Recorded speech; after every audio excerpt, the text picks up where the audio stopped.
St. Louis, 1920. At the junction of Mississippi and Missouri rivers, this city is one of the nation's largest. It's both a busy river port and a major train hub.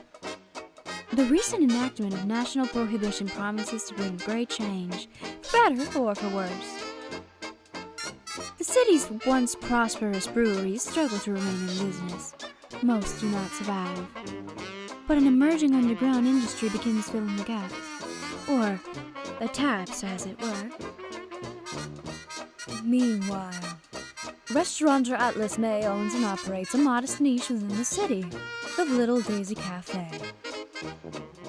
But his unassuming establishment seems to have also been a portal to the extensive maze of the limestone caves below St. Louis. And by all accounts, Atlas is an opportunist. Though St. Louis is dry on the surface, there is a wellspring under the ground. A club-shaped pin worn under the collar or inside the label grants trusted patrons access to this subterranean place, the Lackadaisy Speakeasy. The location of St. Louis in the middle of the country means illegal liquor flows in by numerous routes. Never at the loss for supplies, Lackadaisy prospers and becomes the city's most prominent bootleg operation. Atlas has a small empire, but as prohibition persists, formidable rivalries begin to emerge. The competition is anything but friendly. Enemies lurk around every corner. And in 1926, Atlas meets a violent end. Lackadaisy falls into the hands of his widow, Mitzi May. But there are rumors of her involvement in his death. Amidst shaken loyalties and mounting pressure from competitors, there is a great exodus of constituents. A near-fatal blow for Lackadaisy itself. By 1927, only a small faction of Atlas's crew and a handful of steadfast patrons remain. The organization struggles to survive. And so, while the rest of the city and much of the world celebrates the spirit of St. Louis, certain other individuals are preoccupied with the spirits in St. Louis.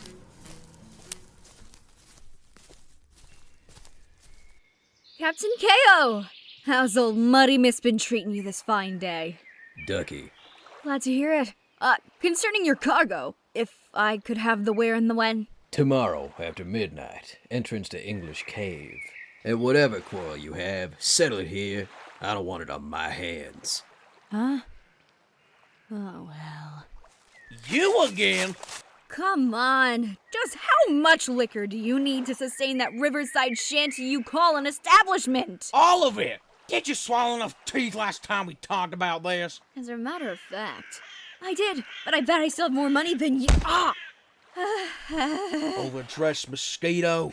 Hey, that's a clever trick. What are you doing? We're gonna go for a ride. This doesn't mean that I won't be making that pickup. We got any rope or anything in the truck? Got a toolbox, though.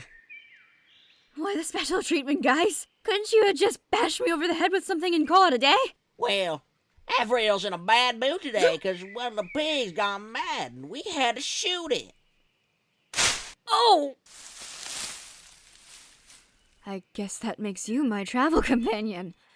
I'll call you Frothy. Frothy? Where do you suppose we're going? Well, I have to admit this is somewhat more creative than I expected. From a bunch of witless rubes. I hope you boys are prepared to be disappointed. Because being run down by something called the Sunshine Special is too ironic to be possible. So, you've made your point. KO's all yours. Point? There ain't no point, except to watch you get hit by that train. If you don't mind, I do have other individuals to be harassed by today. Ermy here never seen anything hit by a train before. Nope, never. Really? Well, you've been missing out. This splatter's something to behold. It's really quite, spectacular. And, since it's a special occasion, why not maximize the carnage? That is, I may think you have just enough time to add a certain pig to the mix. Well, that is an idea. Careful, he's a tricky one. No, he ain't. He's an idiot. Can't take a mad pig to the market anyhow. Might as well get rid of 2 crackpots with 1 train. Like Ma would say. And don't you move from that spot, or I'll shoot you. Then watch you get hit by a train. I knew you'd come through for me, Frothy. Damn durable mercerized cotton silk blend. I'll just have to... How did I go? Elbow down, arms around. That's a lot of moving for someone who ain't supposed to be moving. I can't help it. I have a condition. Not for longer. You just hold fast. What? You'll have to speak louder and stop vibrating. I can't make out what you're saying. What? I said...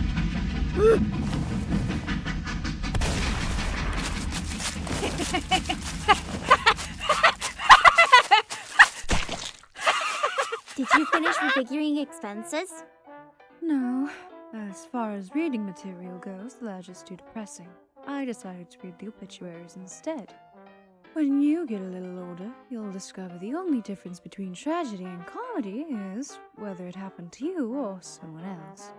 Oh look! Wick is in the paper today. In the obituaries? The business section, sweetie. Apparently he's doing rather well for himself lately. I suppose not all news is bad news. Good afternoon, ladies. It's a lovely day out there for an extraordinarily long walk. Where have you been all day? That was supposed to be a brief rendezvous. I'm sorry, Miss M. Some of the locals insisted on seeing me reenact the perils of Pauline. Oh, customers! I didn't realize we actually served anyone here. Hello! How's your lunch? Are you enjoying your lunch? Or would you say it's more of an early dinner? Rocky, you know how much you frighten the elderly. Come over here and talk to us. We're in need of any finances we can get. Business has her looking to dead people for a laugh. Oh well, knowing Kehoe, that plate has an unusually high content of embalming fluid anyway. Oh no! You misunderstand. Despite appearances, Miss M, today has been an equivocal success. I just need to find the car. Oh, honey, you lost the car? It's all we had left besides that old truck. I had to sell the rest. Don't worry. If I could just borrow a certain surly Slovak for a bit, I'll get it right back. There'll be plenty of embalming fluid to go around tomorrow night. Check the garage. Ivy, you go along too. Viktor will be less likely to throttle him in your presence. Sure! You know how when Viktor looks at you, it seems like he's searing a hole through your face? Well, I have a theory about that. By having to pass through that singular ocular of his, the, hate energy he radiates experiences some sort of amplification in a manner not unlike stimulated emission as, Einstein described it, resulting in a kind of highly intensified glare beam. Viktor! You wouldn't believe what happened today! A bunch of yells threw me into the back of the truck. They nailed my tie to the tracks and tried to run me over with a train, so I had to use a pin to get out. No. No? But Viktor, we didn't even ask a question. I just need some help getting the car. Could you please... Not now. I'm busy.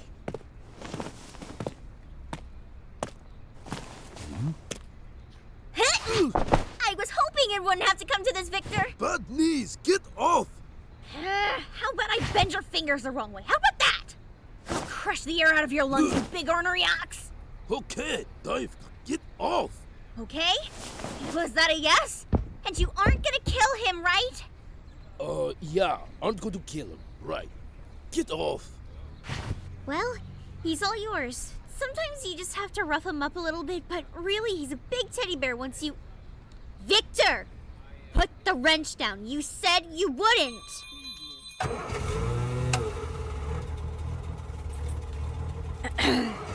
I have a bit of a dilemma, Viktor. As fortune would have it, there's a pickup tomorrow night. But to the contrary, fortune-wise, it seems I'll have a gaggle of belligerent clodhoppers to contend with, and so, well, I was hoping you would have some valuable advice or perhaps some words of inspiration for your young protege. Quit. Quit? I can't quit, Viktor. Who would be left to bring Miss M her gin, whiskey, and coffin varnish? How can I help when you're so much like, spaghetti noodle? Like a spaghetti noodle? Yeah, skinny, no muscle. That is why you come back looking always like you're hit by train. Says the one-eyed man with knees who don't bend. One of them pains, somewhat. And that was for 7 years after this work. Well, my record for not getting hit by trains is actually pretty good. I know I've been in a lot of scrapes since I started, but I've survived them all with minimal, what was I? Hey, you wouldn't happen to know exactly where I could find a pig farm around here, would you? Somewhere by the river? No? Because I was thinking, that is because I couldn't help but, notice the oily rag in your pocket. You're practically pointing at it. How could I ignore that? And, What? oh, for a musifier. I mean, I have an idea if you want to hear my idea. Get out. Sure thing, getting out! Oh, and thanks for your help. And for not crushing my skull with the blunt instrument!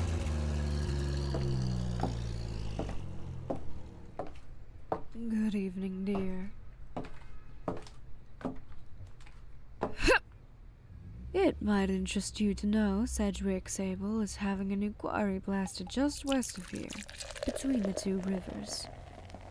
There's quite a lot of dignitaries attending the, christening. I suppose that calls for a special invitation. They're all blowing something up after all. What a better reason to celebrate. Yes?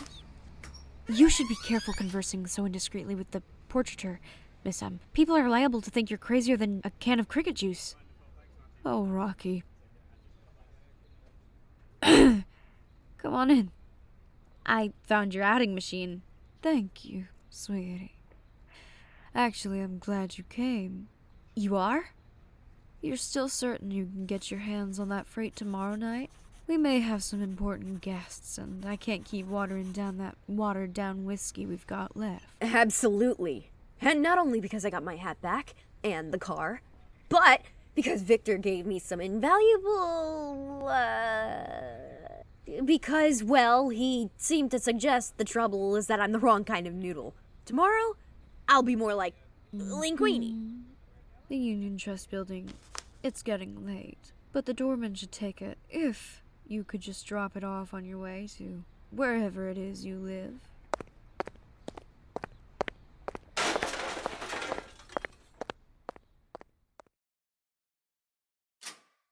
Mr. Sable?